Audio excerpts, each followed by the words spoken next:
오늘 말씀은 역대하 35장 1절에서 27절까지 말씀인데요. 역대하 35장인데 요시야의 충성과 허무한 죽음에 대한 이야기를 하려고 합니다. 오늘도 본문을 읽지 않고 바로 설교를 시작하도록 하겠습니다. 중간에 나오니까요. 남유다의 요시야 왕은 남유다의 3대 성군 중에 한 명입니다.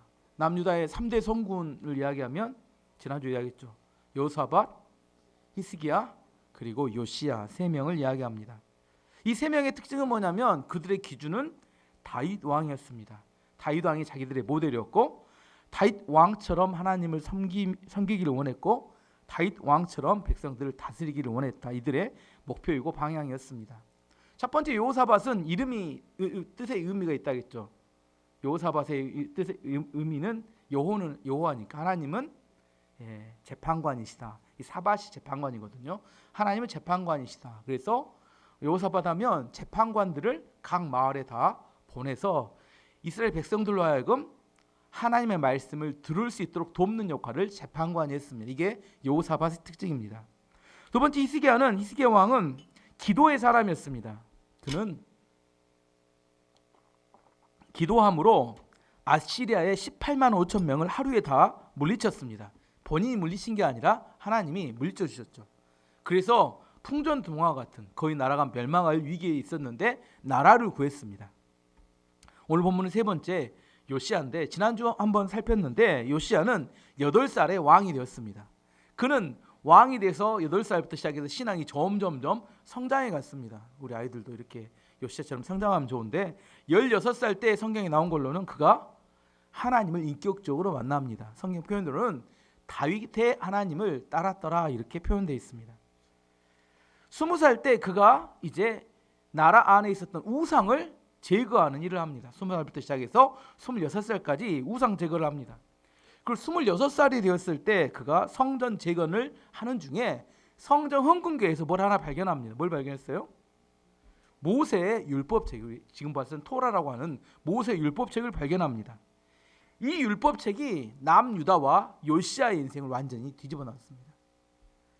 남유다를 요시야를 부흥의 영광으로 만들었던 게 뭐냐? 핵심적인 게 뭐냐면 율법책이었습니다. 그 율법책에는 이스라엘 백성은 이제 심판을 받게 될 거다 이런 기록이 있었고 심판은 연기는 되지만 심판은 반드시 부어질 거라는 사실에 대해서 알게 됐습니다. 그럼에도 불구하고 요시야는 뭐에 관심이 많냐면 심판이 어떻게 될 것인지에 대해서 관심이 있는 게 아니라 우리는 심판이 있을 거다 하면 심판이 어떻게 될 건지 관심이 많을 텐데 심판에 대한 관심이 있는 게 아니라 율법책 안에 있는 하나님 말씀에 순종하는 데 온통 그에 관심이 있었어요. 그래서 이스라엘 백성들을 다 불러 모읍니다. 그리고 불러 모아놓고 뭘 하냐면 그 율법책을 낭독해요. 쭉 읽어줍니다. 그리고 이스라엘 백성들로 하여금 그 율법책에 나온 말씀대로 순종할 것을 맹세하게 만듭니다. 이게 굉장히 중요한 일입니다. 율법책을 발견했는데 율법책을 낭독해주고 율법책을 지키도록 맹세하도록 만듭니다. 이게 데자뷰처럼 나중에 이게 중요한 모티브가 돼서 나중에 중요한 사건의 원인이 됩니다. 역대하 34장 30절에서 32절까지 그 이야기 나옵니다. 왕은 여호와의 성전으로 올라갔습니다. 유다와 예루살렘에서 온 백성도 왕을 따라 올라갔습니다. 제사장과 레위 사람과 온 백성 곧 보잘것없는 사람에서부터 귀한 사람에 이르기까지 모두 다 왕과 함께 올라갔습니다. 왕이 그들에게 여호와의 성전에서 발견한 언약책에 있는 말씀을 다 읽어주었습니다. 그런 뒤에 왕은 기둥 곁에 섰습니다. 왕은 여호와 앞에서 언약을 맺었습니다. 그는 여호와를 따르고 여호와의 명령과 규례와 율법에 복종하기로 약속했습니다. 그리고 그 책에 적힌 언약의 말씀을 따르기로 약속했습니다. 그런 뒤에 요시야는 예루살렘과 베냐민은 모든 백성에게도 언약을 지키게 했습니다. 예루살렘의 백성은 그들의 조상이 섬기던 하나님의 언약에 복종했습니다. 요시야의 왕의 충성과 헌신은 일반 백성에게까지 흘러갔습니다. 지도자가 매우 중요합니다.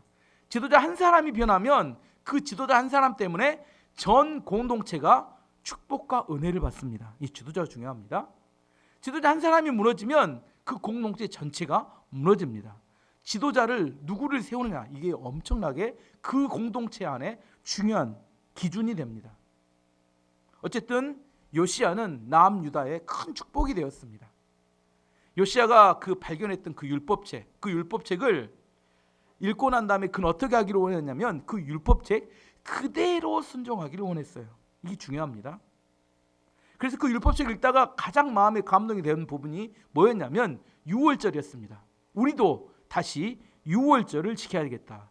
히스기야 왕 설교할 때 제가 유월절이 어떤 의미가 있는지 자세히 설명드렸어요. 유월절은 어떤 절기예요? 이스라엘의 시작이 무엇인지를 알려주는 겁니다. 그래서 이스라엘 백성의 정체성이 자기들이 누구인지를 알려주는 게 유월절입니다. 그때도 설명했습니다. 개구리가 뭘 모른다고요? 올챙이적 시절을 모른다 이렇게 이야기하죠. 올챙이적을 기억하지 못하는 이유가 뭘까요? 개구리가 처음에는 올챙이였는데 개구리처럼 이제 고등 생물로 좀 더 나아지니까 너무 처음에는 좋았어요. 너무 감사가 됐어. 근데 어떻게 돼요? 시간이 지나면 당연하게 생각해요. 당연하게. 예전에 그거 없을 때는 너무너무 힘들었는데 지금은 당연하게 생각됩니다. 또 하나는 하나님이 주신 건데 어느 시간이 지나면 언제부터는 자기 것처럼 생각됩니다. 이거 하나님 내 건데 뺏어가면 안 돼요. 처음부터 자기 건 아니었어요. 근데 하나님 주셨는데 나중에는 누구 것이 돼버렸어요? 내 것이 돼버렸어요. 내 것. 많죠 여러분. 뭐 집, 차, 뭐 자식 뭐 할 거 없이 다 자기 거라고 생각하고 자기 거. 처음부터 없었는데 태어날 때 뭘로 왔어요? 맨몸으로 왔는데 언제부턴가 다 자기 것처럼 이야기합니다. 그게 뭐예요? 개구리 올챙이적을 잘 모른다는 겁니다. 이스라엘 백성들은 원래 애굽의 노예였습니다. 하나님의 10가지 재앙 중 특별히 마지막 재앙 10번째 재앙은 죽음의 사자가 온 애굽을 덮칠 때 어린 양의 피가 문에 발라져 있는 집은 패스오버 그냥 넘어가겠다고 약속하셨습니다. 그 재앙 10번째 재앙을 통하여 노예였던 이스라엘 백성들이 자유인이 되었습니다. 이것이 이스라엘 백성들의 정체성입니다. 그들은 누구냐? 노예였는데 구원받은 사람으로 하나님의 백성이 되었다고 이야기합니다. 이걸 생각하면 뭐예요? 하나님 앞에 교만할 수가 없습니다. 자랑할 것도 없어요. 그들은 다 겸손할 수밖에 없어요. 왜? 우리가 지금 존재한 이유는 하나님이 우리를 절대적인 은혜로 구원하셨기 때문에 존재하기 때문입니다. 근데 이게 싫다니까요. 은혜가 좋을 것 같은데 자꾸 그걸 기억하기 싫어. 나는 뭐 하고 싶어요? 꼭 원래 내 거였던 것처럼 그걸 생각하고 싶어요. 그걸 정체성을 예전에 애굽 때를 생각하면 뭐예요? 하나님께 항상 이렇게 내세울 게 없어. 나도 내 자신이 뭐 내세우고 싶은데 왜 그래요? 내가 누구인지를 잊어버렸기 때문입니다. 내가 누구인지가 분명해지면 내가 어떤 행동을 해야 될지가 분명하게 결정이 됩니다. 내가 믿는 자인지 불신자인지 분명해지면 내가 어떤 행동을 할지 어디 있을지 분명히 알 수 있습니다. 아닌가요? 믿는 사람이면 예배를 드릴 시간에 예배를 드리는 거고 불신자는 다른 일을 하겠죠. 내가 어떤 행동을 할 것인가 그 사람은 누구인가에 따라서 그게 옳고 그름이 달라집니다. 믿는 사람과 안 믿는 사람은 옳고 그름이 달라요. 그 만화 영화 중에 라이언 킹이라는 만화 영화 혹시 보셨어요? 라이언 킹. 혹시 그것도 안 보고 그냥 성경만 보시네. 라이언 킹 보면 라이언 킹의 주인공이 누구예요? 심바라고 하는 그 어린 호랑이 사자죠, 사자. 심바라고 하는 어린 사자가 주인공입니다. 그의 아버지는 원래 밀림의 왕이었어요. 이름이 무파사. 잘 안 나오는 무파사. 근데 원래 밀림의 왕이었는데 그 동생이죠. 동생이 스카라는 이름의 사자가 그 형을 죽이고 왕좌를 차지합니다. 그리고 심바는 알려지지 않는 동네에서 자기가 누군지도 모르고 밀림의 왕이었던 아들이었던 왕자인지도 모르고 그냥 다른 짐승들과 함께 조용히 큽니다. 하지만 그 여러 가지 이 일과 사건을 통해서 이 심바가 자기가 누구인가, 자기 아버지가 누구였는가, 자기가 누구였는지를 점점점 발견해가면서 나중에 어려움 가운데 빠진 밀림을 구하는 라이언 킹, 밀림의 왕으로 그가 점점 자기 자신을 발견해갑니다. 이게 정체성입니다. 내가 누구인가? 내가 하나님의 아들이고 하나님의 왕자인가? 이것을 분명히 알게 되면 우리가 살아가는 삶의 행동이 달라질 수 있다는 겁니다. 요시야는 남유다의 백성들이 자기들이 누구인가를 분명히 알도록 하기 위해서 모세의 율법책에 기록된 유월절을 지키도록 했습니다. 6절 말씀 보면 유월절의 양을 잡으시오. 그대들은 여호와께 거룩히 구별하시오. 그리고 그대들의 형제인 이스라엘 백성을 위해 어린 양들을 준비하시오. 여호와께서 모세를 시켜 우리에게 내리신 명령을 그대로 따르시오. 제일 중요한 게 그대로입니다. 그대로 따르는 게 중요합니다. 하나님의 말씀은 있는 그대로 순종하는 게 중요합니다. 지금 요시야 왕에게 가장 중요한 것은 율법책을 발견했는데 율법책을 지키지 못했기 때문에 우리가 저주와 심판을 받는다. 우리는 다시 율법의 말씀으로 돌아가서 그대로 지켜야 된다고 이야기합니다. 하나님 말씀에 자기의 생각을 섞으면 능력이 나타나잖아요. 이게 제일 문제입니다. 많은 그리스도인들이 하나님 말씀에 자기 생각을 섞습니다. 그리고 하나님 말씀처럼 인용해버려요. 그러면 이게 말씀이라고 주장하지만 그렇기 때문에 문제가 발생합니다. 하나님 말씀 있는 그대로 순종할 때 능력이 나타납니다. 내 생각을 말씀에 섞어서 그럴 거라고 생각하는 것은 큰 문제가 일어납니다. 베드로후서 1장 20절 21절 말씀 보면 먼저 할 것은 성경의 모든 예언은 사사로이 풀 것이 아니니 예언은 언제든지 사람의 뜻으로 낸 것이 아니요 오직 성령의 감동하심을 받은 사람들이 하나님께 받아 말한 것임이니라. 하나님의 말씀은 성령의 감동으로 기록됐습니다. 우리가 성경을 읽을 때 어떻게 깨달아야 돼요? 성령의 감동으로 다시 깨달아야 합니다. 내 생각대로 성경을 풀어서는 안 된다고 성경은 이야기합니다. 우리에게 있어서 하나님의 말씀은 그 말씀 그대로 순종하는 게 가장 좋습니다. 내 생각이 자꾸 하나님의 말씀을 흐려지게 만들면 그것이 결국 처음에는 편하고 좋을 것 같은데 나중에는 능력 없는 아무런 의미 없는 이야기가 될 수 있습니다. 요시야 왕이 유월절을 지키려다 보니까 나라가 백성들이 너무 가난했어요. 아마 므낫세와 아몬 시대에 우상 숭배 아니라 하나님이 복을 안 줬던 것 같아요. 너무 가난하니까 요시야 왕이 자기의 사제를 털고 신하들과 레인들에게 사제를 털어서 그 유월절에 쓸 재물을 준비하게 합니다. 그게 7절에서 9절까지 나오는데요. 요시야는 자기 백성에게 자기가 가지고 있던 짐승들 가운데 양과 염소 3만 마리를 주어 유월절 제물로 쓰게 했습니다. 요시야는 또 소 3천 마리로 또 주었습니다. 요시야 신하들도 백성과 제사장과 레위 사람들에게 자기가 가지고 있는 것들을 기꺼이 내놓았습니다. 그들은 제사장들에게 어린 양과 염소 2,600마리와 소 300마리를 유월절 제물로 주었습니다. 고다냐와 그의 동생들이 스마와 느다넬과 하사바와 여이엘과 요사밧도 레위 사람들에게 양 5,000마리와 소 500마리를 주어 유월절 제물로 삼게 했습니다. 그들은 레위 사람들의 지도자들이었습니다. 자, 지금까지 나온 수를 다 합치면 몇 마리일까요? 계산 안 하셨어요?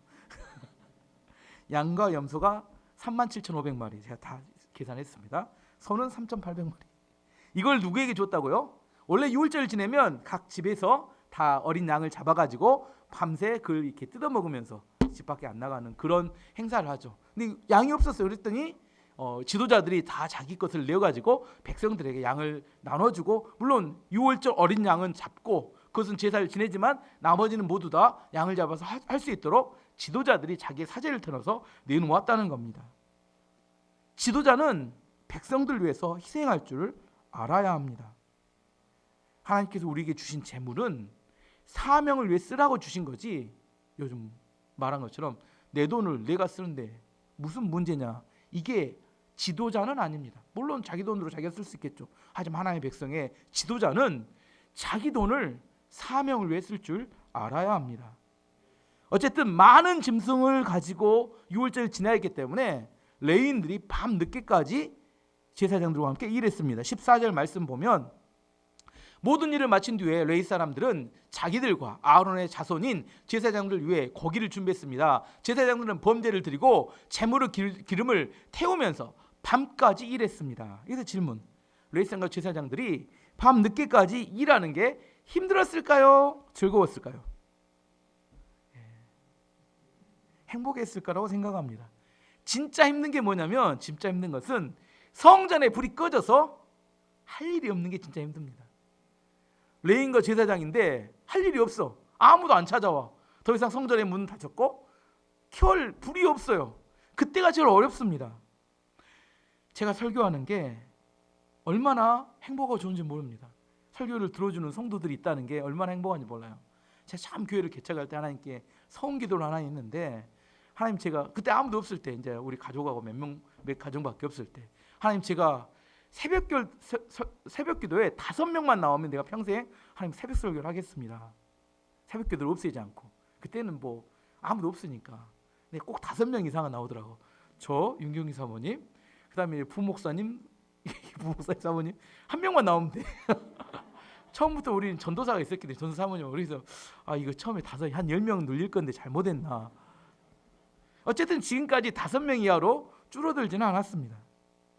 하지만 중요한 게 뭐냐면, 설교할 때 들어줄 만한 사람들이 있다는 게 얼마나 행복한지 모른다는 겁니다. 그게 제 존재의 의미이기 때문입니다. 요시야는 다윗이 말했던 것처럼 찬양대를 또 새로 복원시켰습니다. 그리고 성전을 지키는 문지기들도 복원을 시켰어요. 15절 말씀 보면, 레위 사람들 가운데 노래하는 사람들은 아삽 집안 사람들이었습니다. 그들은 다윗 왕과 아삭과 헤만과 선견자 여두둔이 정해둔 곳에 섰습니다. 각 문을 지키는 문지기들은 자기 자리를 떠날 필요가 없었습니다. 그것은 다른 레위 사람들이 유월절을 지킬 준비를 다 해놓고 있었기 때문입니다. 어쨌든 지금 뭘 준비하냐면, 요시야는 유월절을 지키기 위해서 말씀에 나온 대로 철저하게 준비했다. 이게 지금 굉장히 중요한 이야기입니다. 얼마나 철저히 준비했는지 역대기를 기록한 역대기 기자가 뭐라고 표현하냐면, 18절 이야기를 하려고 지금까지 왔습니다. 18절 말씀 보면, 예언자 사무엘이 살아있던 때로부터 그때까지 그렇게 유월절을 지킨 적은 한 번도 없었습니다. 이스라엘의 그 어떤 왕도, 다윗 왕을 포함한 이야기입니다. 요시야가 제사장과 레위 사람과 온 유다와 이스라엘 무리와 예루살렘에 사는 사람들과 함께 지킨 유월절처럼 유월절 행사를 한 적은 한 번도 없었습니다. 다윗 왕조가 있기 전, 사울 왕부터 시작해서 사무엘 시대부터 시작해서 히스기야도 유월절을 지켰고 여러 왕들이 유월절을 지켰지만, 지금 누구처럼? 요시야 왕처럼 성경에 나온 그대로, 지금 이게 중요합니다. 그대로 유월절을 지켰던 적은 한 번도 없었습니다. 얼마나 말씀에 철저하게 지켰는지를 이야기하고 있습니다. 오늘 진짜 메시지는 뒤에 나옵니다. 지금 왜 이렇게 요시야는 하나님의 말씀대로 이 유월절을 지키려고 노력했을까? 요시야가 죽고 난 다음에 22년이 지나면 남유다는 바벨론에서 무너집니다. 이게 얼마 안 남았어요. 곧 그 세대의 사람들은 바벨론이 무너지는 것을 보게 될 거였습니다. 하나님께 심판이 변개되지 않았다는 사실을 요시야도 들었습니다. 그럼에도 불구하고 그는 그거에 상관없이 철저히 하나님의 말씀대로 지키려고 몸부림을 쳤습니다. 아마도 요시야도 본인이 왜 그렇게 했는지 의미를 이해하지 못할 수 있습니다. 요시야에게 있어서는 그 시대 사람들에게는 별로 중요한 일이 아니었을 수 있습니다. 하지만 바벨론의 포로로 잡혀갔다가 돌아온 사람들에게 있어서는 요시야가 했던 부흥과 유월절의 역사는 그들에게 있어서 기준이 되는 아주 중요한 의미가 있는 사건들이었습니다. 무슨 말이냐면, 요시야 시대에 그 부흥이 일어났던 것들, 말씀의 부흥이 일어났던 것들, 유월절을 지켰던 것들, 그것들을 기억하고 있었던 사람들이 돌아오기 전에, 포로로 잡혀가서 돌아오기 전에 자기 후손들에게 이야기해주고 이야기한 것들이 그들의 마음속에 남아서 영광과 기대와 은혜에 대한 소망과 간절함으로 남아있게 만들었습니다. 좀 더 자세히 설명해 보면, 바벨론 포로로 잡혀갔다가 돌아올 때 3번에 의해서 돌아옵니다. 3번 포로로 잡혀가고, 다음 주에 3번 포로로 잡혀간 이야기는 할 거고, 3번 포로로에서 돌아옵니다. 에레미야 강의할 때 자세히 했는데, 첫 번째 3명의 지도자가 있어요. 첫 번째 스룹바벨이 1차 포로 송환할 때 지도자였습니다. 두 번째 에스라라는 학사, 에스라가 두 번째 포로 송환의 중요한 인물입니다. 세 번째 느헤미야가 세 번째. 이 세 사람 기억해야 합니다. 이거 굉장히 이후에 에스라, 느헤미야 읽을 때 중요한 사람들입니다. 스룹바벨, 에스라, 그다음에 느헤미야. 스룹바벨은 성전을 건축합니다. 돌아와서 에스라는 신앙을 재건합니다. 그들이 무너졌던 신앙, 유월절. 세 번째, 느헤미야는 무너진 성벽을 재건합니다. 이 세 사람이 매우 중요한 역할을 합니다. 근데 이 세 사람이 회복해야 되고 다시 재건해야 될 그 시대의 기준을 누구로 잡냐면 요시야로 잡았다는 거예요. 원래로는 어디예요? 이스라엘 민족의 역사는 다윗이 기준입니다. 다윗은 모든 이스라엘 역사의 기준입니다. 근데 다윗은 너무 멀어. 다시 재근접해서 그들이 경험했던 걸로 기준을 삼았던 것이 요시야였습니다. 예를 들어보면 스룹바벨은 뭘 재건했어요? 성전을 재건했습니다. 누구도 성전을 재건했어요. 히스기야도 성전을 재건했고 요시야도 성전을 재건했어요. 성전을 재건하다가 헌금함에서 율법책을 발견했습니다. 두 번째, 율법책을 발견한 다음에 에스라가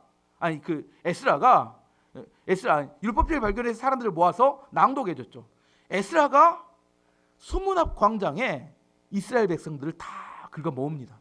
그리고 똑같이 요시야와 같이 율법책, 모세 율법책을 낭독해 주고 그들이 그걸 듣고 하루 종일 통곡하며 회개하는 수문 앞 광장에 부흥이 나타나는데 느헤미야 8장 1절에 3절 말합니다. 이스라엘 자손이 자기들의 성읍에 거주하였더니 7째 달에 이르러 모든 백성이 일제히 수문 앞 광장에 모여 학사 에스라에게 여호와께서 이스라엘에게 명령하신 모세 율법책을 가져오기를 청하매 7째 달 초하루에 제사장 에스라가 율법책을 가지고 회중 앞 곧 남자와 여자와 알아들을 만한 모든 사람 앞에 이르러 수문 앞 광장에서 새벽부터 종호까지 남자나 여자나 알아들을 만한 모든 사람 앞에서 읽음에 무 백성이 그 율법책을 귀를 기울였는데 하고 쭉 나오는 이야기가 나오는데 이게 모티브가 어디예요? 뭘 보고 이걸 했다고요? 요시야 왕이 그가 백성들을 모아놓고 모세 율법책을 낭독하고 그날 하나님께 충성 맹세를 했던 것을 기억하는 사람이 있었던 것 같아요. 그것을 구존으로 그 전에 있는 사람이 죽었을지 모르지만 그런 부흥이 있었다는 사실을 자식들에게 알려줬던 것들이 그 기억에 남아서 우리가 다시 돌아가서 누구 같이 요시야와 같이 수문 앞 예루살렘에는 문이 10개가 문이 있는데 그 중에 하나가 수문이라는 문이 있습니다. 물이 들어오는 문이 수문이 뭔가 또 궁금해하실 것 같아서 물이 들어오는 문이 수문인데 수문 앞 광장에서 사람들을 모아놓고 오전 내내 하나님의 율법책을 낭독한 후에 그들이 그 말씀을 따라 회개하는 그런 역사, 새로운 부흥의 역사가 나타나는데 누구 때문에? 요시야가 그렇게 한 것을 본따라서 그들이 그렇게 순종했다는 겁니다. 또한 에스라가 유월절을 지키게 합니다. 에스라 6장 19절 20절 말씀 보면 사로잡혔던 자손이 첫째 달 14일에 유월절을 지키되 제사장들과 레위 사람들이 일제히 몸을 정결하게 하여 다 정결함에 사로잡혔던 자들의 모든 자손과 자기 형제 제사장들과 자기를 위하여 유월절 양을 잡으니 무엇을 기억하고 또 유월절을 지켰을까요? 요시야가 지켰던 그때를 기억하고 지킨 겁니다. 포로로 돌아왔던 그들에게 있어서 뭘 기억하고 있는 거예요? 요시야 시대의 부흥과 하나님 말씀에 순종했던 그 사건과 또 그들이 지켰던 유월절의 기억을 통하여 그들은 하나님께로 돌아간다는 게 무엇인지의 기준을 요시야로 잡은 겁니다. 다윗이 기준입니다. 하지만 중요한 게 뭐예요? 요시야는 또 다른 새로운 기준을 세우는 삶을 살았다는 겁니다. 지금 이것이 얼마나 이익이 되느냐? 남유다는 곧 멸망한다니까요. 하지만 요시야는 그게 중요하지 않았습니다. 지금 우리에게 중요한 것은 하나님 말씀대로 순종하는 삶이 중요한 겁니다. 시간이 지나면 그렇게 한 것이 뭐가 돼요? 다시 새로운 기준이 되게 됩니다. 에레미야 이야기를 해보면 에레미야 선지자는 남유다의 그 마지막 4명의 왕, 이 악한 왕들이 있을 때 시대, 그 시대에 살겠다는 선지자입니다. 이렇게 하면 망한다고 계속 이야기합니다. 그렇게 하면 안 된다고. 그러니까 왕들이 가두어 버리고 우물에 넣어서 죽이려고 하고 아무튼 정말 못 살게 굴었습니다. 그 시대에는 아무도 여러분처럼 들어주지 않고 예레미야가 말하면 다 무시하고 아무튼 이렇게 핍박하고 그런 시대였어요. 그럼 예레미야의 사역이 어떤 의미가 있는 것인가? 하지만 에레미야가 써놓은 에레미야서 그 사역했던 것은 나중에 포로로 잡혀갔을 때 다니엘과 그리고 에스라와 그 후대의 사람들이 하나님께서 왜 이스라엘 백성들에게 심판에 나라가 망하게 만들었으며 어떻게 하면 회복하게 할 것인가에 대한 모든 언약을 에레미야서를 읽고 깨닫게 됩니다. 에레미야의 사역이 의미가 없는 겁니까? 그 당대에는 핍박과 모든 어려움이 있었을지 모르지만 기준을 세워놓고 하나님의 뜻을 전달했더니 시간이 지나니까 그 기준이 후대 사람들에게는 새로운 비전과 꿈과 새로운 시작의 출발점이 되었습니다. 요시야 왕이 왜 율법에 나온 그대로 하기를 원했을까? 왜 그대로 유월절을 지키기를 원했을까? 만약에 그 당대의 결과만 봤다면 그는 그렇게 할 필요가 없었을 겁니다. 어차피 망할 건데. 하지만 그렇게 하지 않았고 그런 말씀대로 했기 때문에 새로운 시대에 가장 중요한 새로운 기준이 되었습니다. 우리에게 있어서 우리가 어떻게 살 것인가에 대한 우리 정체성에 대한 이야기를 하고 있는 겁니다. 지금 이것이 얼마나 열매가 있고 지금 이것이 얼마나 의미가 있느냐 이걸 찾을 게 아니라 우리는 중요하게 뭐예요? 하나님의 말씀이 주어졌을 때 그 말씀 그대로를 순종하고 따라가는 게 중요합니다. 지금은 다 이해하지 못해요. 우리도 요시야도 이해 못했을 겁니다. 하지만 후대에게 있어서 그렇게 말씀에 순종하고 하나님 말씀대로 살아낸 것들이 그들에게는 새로운 기준과 하나님 역사의 시작과 영광이 될 수 있기 때문입니다. 또 하나 그 어려움 중에도 그들이 하나님 앞에 말씀에 순종하고 유월절을 통하여 많은 은혜를 받았던 이유는 고난의 때 고난을 이기는 새로운 힘을 주기 때문입니다. 1907년에 우리나라에 평양에 대부흥이 있었습니다. 평양 장대인 교회에서 길선주 목사님이 먼저 회개를 하기 시작했죠. 그가 회개하고 그들이 내가 사기친 죄, 음란한 죄, 거짓말한 죄, 사람을 속인 죄 회개하니까 덩달아 다른 사람들도 자기 안에 감춰놓던 죄를 토해내며 회개, 부흥운동이 일어났습니다. 그리고 성령이 폭발적으로 그에 부어지자 그 장대인 교회에서 시작됐던 새로운 부흥의 역사가 한반도 전체 엄청난 새로운 부흥의 물결이 성령의 역사에 부흥이 일어났고 우리나라 전체가 부흥이 일어났습니다.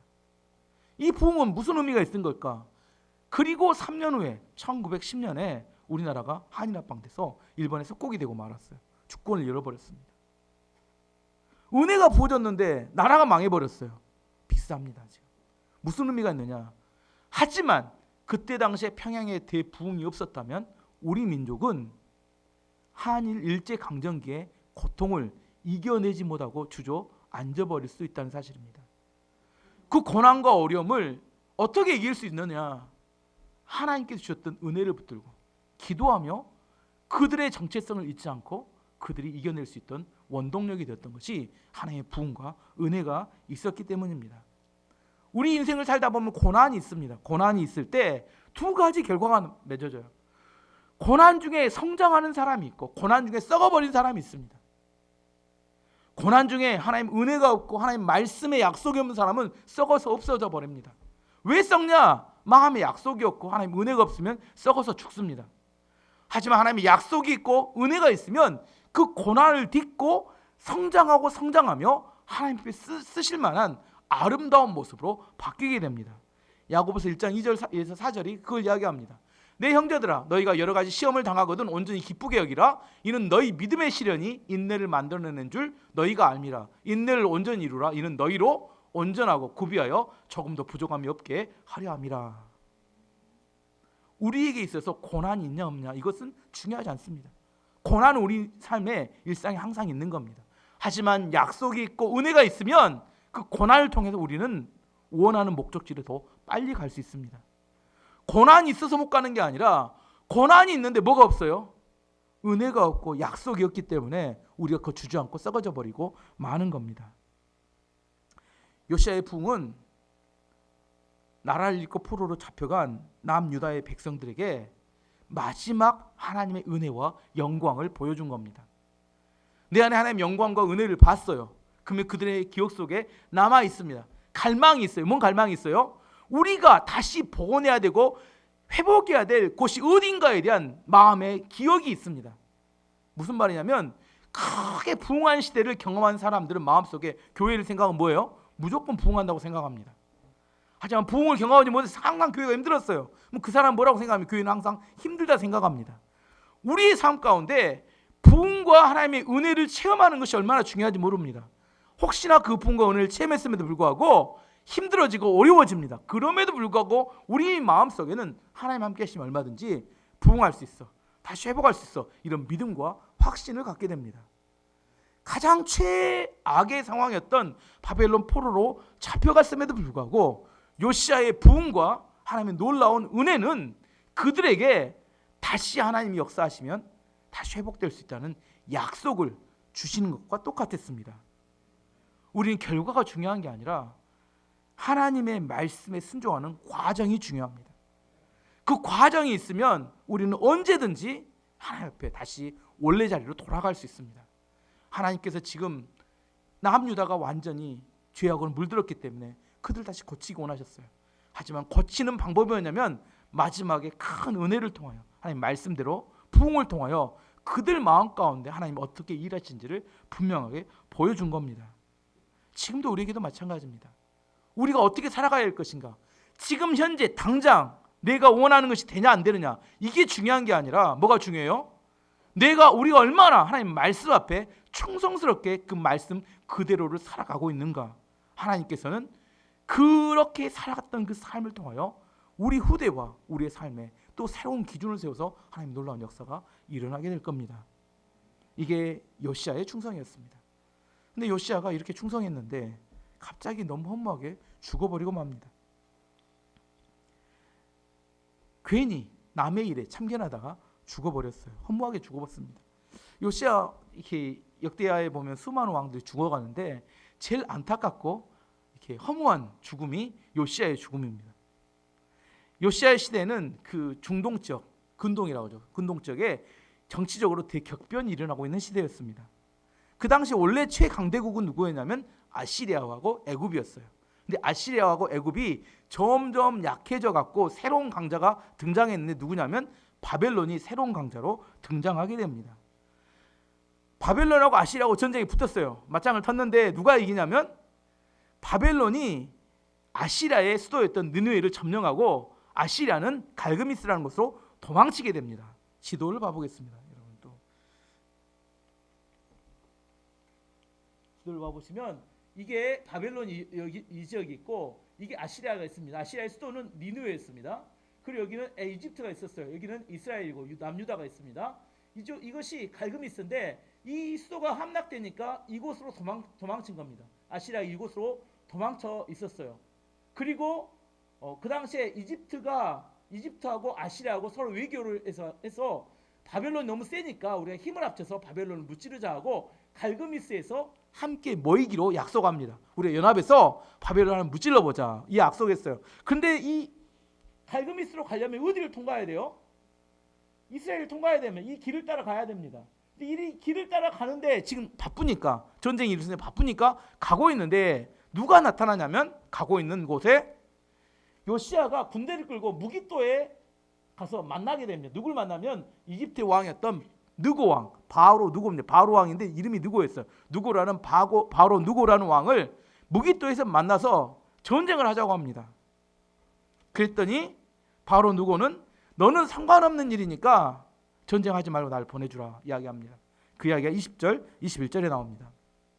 요시야가 성전을 위해 이 모든 일을 한 후에 이집트의 느고 왕이 갈그미스를 치려고 군대를 이끌고 왔습니다. 갈그미스는 유프라테스 강가에 있는 마을입니다. 요시야는 느고와 맞서 싸우려고 나갔습니다.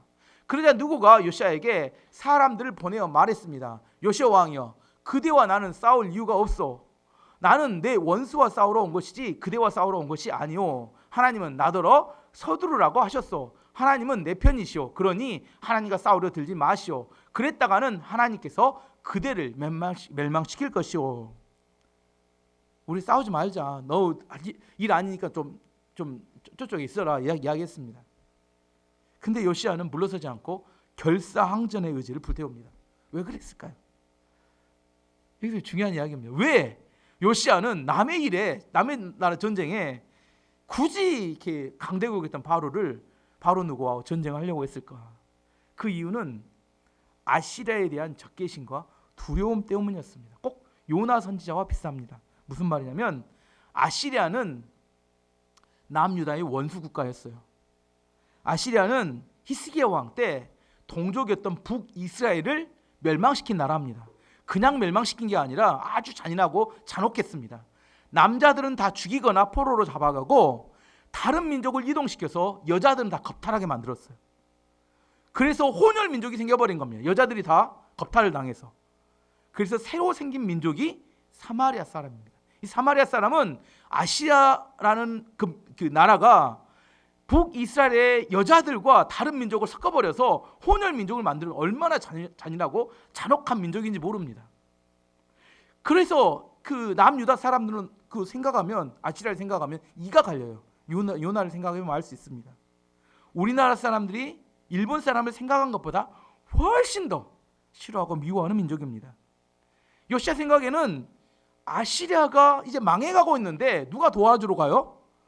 애굽의 바로 누가 도와주러 가는 겁니다. 아, 이대로 좀 망했으면 좋겠는데. 여러분들 일본 생각하면 그럴 수 있습니다.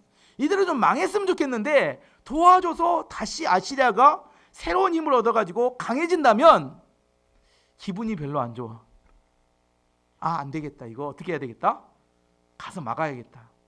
역사에는 만약이 없지만 바로 누구가 바빴어요. 왜냐하면 갈그미스에서 바벨론과 아시리아의 전투가 바쁜 상황이었고 빨리 가서 도와줘야지만 이길 수 있었는데 요시야가 막는 통에 전쟁에 지각하고 맙니다. 지각한 통에 어떻게 돼버려요?